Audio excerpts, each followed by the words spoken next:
Berdasarkan fakta sejarah, orang-orang Tionghoa diketahui telah lama datang ke Indonesia. Kedatangan mereka tidak saja untuk keperluan berdagang, tetapi juga untuk kepentingan-kepentingan lainnya seperti penyebarluasan agama Buddha dan ilmu pengetahuan seperti sastra. Di Yogyakarta sendiri, etnis Tionghoa telah ada dan hidup menetap sejak awal berdirinya Kesultanan Yogyakarta, yaitu sekitar tahun 1756.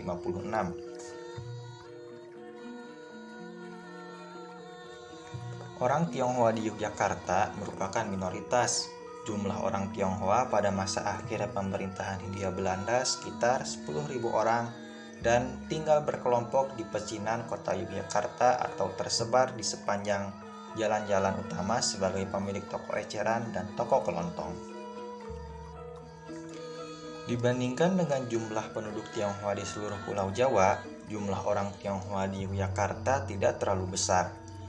Secara kuantitas, memang tidak melebihi orang-orang pribumi, akan tetapi secara stratifikasi sosial dan politik pada saat itu orang dari etnis Tionghoa lebih tinggi kastanya jika dibandingkan dengan pribumi karena menguasai bidang ekonomi.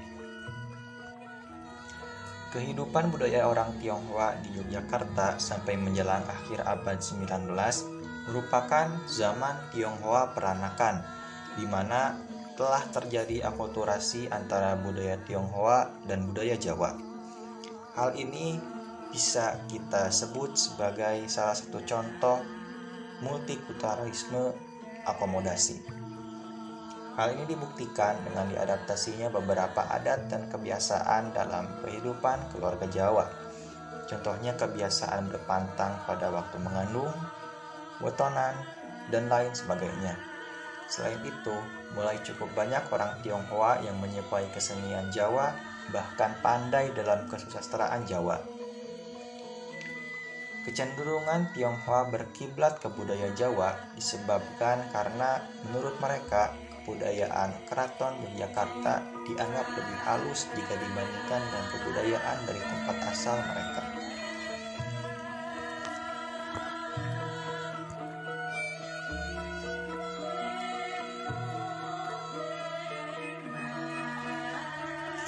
Bangsa Tionghoa sejak kedatangannya dikenal sebagai bangsa pedagang yang tekun, pekerja keras, hemat, dan sangat menjunjung tinggi budaya leluhur negeri asalnya.